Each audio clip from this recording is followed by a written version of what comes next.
ይህ ፍጻሜው ነው ወይ? ማታ ትላንትና እንቅልፌን ከመተኛቴ በፊት የነበረ አርዕስተ ዜና ይሄን ነበረ። ሞሳላና ሄንደርሰን ስለተገናኙ ይህ ፍጻሜው ነው ወይም መጨረሻው ነው ወይ የሚል አርዕስተ ዜና ወጥቶ ነበረ። ከዛ በኋላ ግን የወጡት ዜናዎች ኤርነስት ሎት ያው መጀመሪያ ከሞሳላ ጋር መነጋገር አለብኝ ብለው ነበረ። ከዛ በኋላ ግን የወጣው ዜና ሞሳላ ዛሬ ቅዳሜ ዕለት ሊቨርፑሎች አንፊልድ ላይ ከብራይተን ጋር በሚያደርጉት ጨዋታ የተጫዋች ስብስብ ውስጥ መካተቱን ነው። ስለዚህ ይሄ ለሞሳላ ጥሩ ዜና ይመስላል። ያው ኤርነስት ሎት ምንድን ያለው እኔ ይሄ ከሞሳላ ጋር ያለውን ሁኔታ በጭራሽ አልወደድኩትም እያለ ነው። ወይም ደግሞ ኢንጆይ እያደረግኩት አይደለም። አንድ ላይ ፕሪሚየር ሊጉን አሸንፈናል። እሱ ለክለቡ ብዙ ነገሮችን ያደረገ ተጫዋች ነው። ያው በቃ እንደው በምናባችን የምንስለው በጣም ጥሩ የሚባለው ሁኔታ የሚሆነው ከተጫዋች ጋር እንደዚህ አይነት ሁኔታ ውስጥ ባትሆን ነበር በማለት ነው ኤርነስት ሎት የገለጸው። ነገር ግን ያው አሁን ቅዳሜ በፕሪሚየር ሊጉ ከብራይተን ጋር በሚያደርጉት ጨዋታ ሊቨርፑሎች ሞሳላ መካተቱን ስካይ ስፖርትስ እና ሌሎች የዜና ምንጮች ተናግረዋል።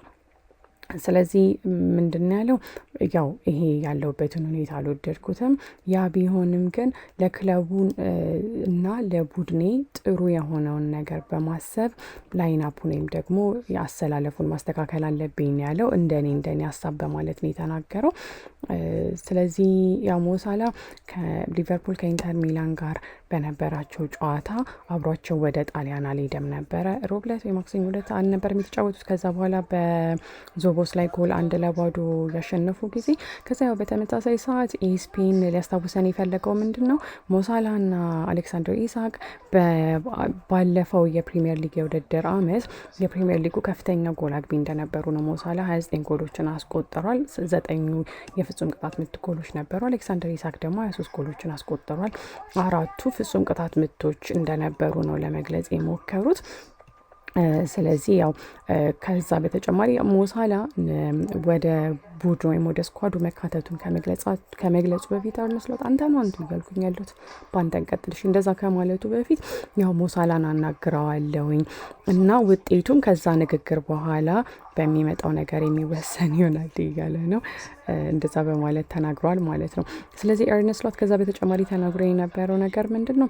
ሞሳላ በክለቡ እንዲቆይ የማልፈልግበት ምክንያት የለኝም በማለት ነው የተናገረው።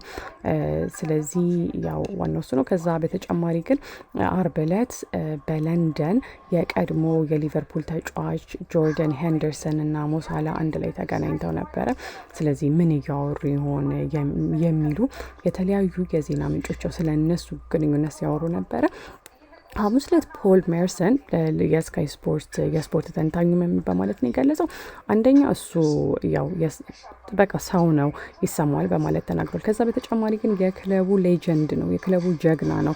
ስለዚህ እኔ ከሞሳላ ጎን ነው የምቆየው በማለት ተናግሮ ነበር። ስለዚህ ዋናው ነገር ዛሬ ሞሳላ እንግዲህ ተቀያሪ ይሆናል፣ የመጀመሪያ ተሰላፊ ይሆናል።